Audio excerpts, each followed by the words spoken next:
Assalamualaikum akhina dan ukhtina. Gimana nih kabarnya Ahina Uhtina? Semoga sehat selalu. Dan semoga senantiasa dalam lindungan Allah Subhanahu wa Ta'ala. Nama saya Muhammad Alridhi Rahman, anggota KSJBIS IAIN Madura angkatan 2020. Nama saya Rian Kusairi, biasa dipanggil Rian. Saya pengurus KSJBIS YIN Madura. Di sini Ahina Aldi akan menyampaikan sedikit ilmu, yaitu ilmu ekonomi Islam dari tokoh terkemuka yakni Al-Ghazali. Sebelumnya, kalian tahu gak sih siapa itu Al-Ghazali dan bagaimana pandangan beliau tentang ekonomi Islam? Semua itu akan dibahas tuntas oleh Ahina Aldi. Berikut penyampaian dari Ahina Aldi. Assalamualaikum warahmatullahi wabarakatuh.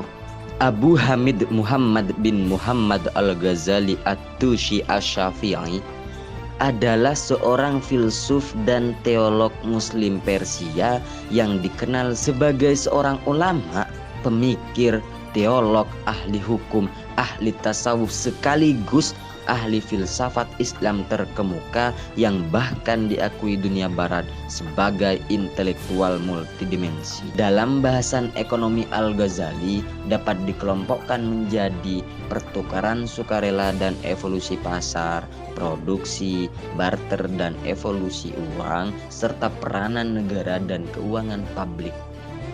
Pertama, pertukaran sukarela. Pasar merupakan suatu tempat bertemunya penjual dan pembeli. Proses timbulnya pasar yang berdasarkan kekuatan permintaan dan penawaran untuk menentukan harga dan laba. Kedua, produksi.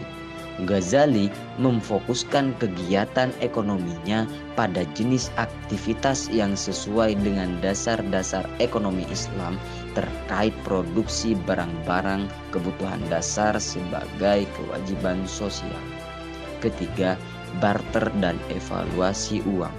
Dalam perkara ini, Al-Ghazali merumuskan dalam 4 hal, yakni pertama, problema barter dan kebutuhan terhadap uang.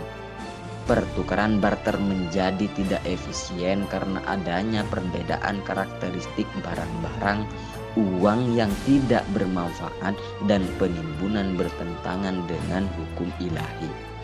Digunakan dalam pertukaran, pemalsuan, dan penurunan nilai uang, larangan riba. Kelima, peran negara terkait kemajuan ekonomi melalui keadilan, kedamaian, dan stabilitas. Al-Ghazali menekankan bahwa negara juga harus mengambil tindakan untuk menegakkan kondisi secara internal dan eksternal.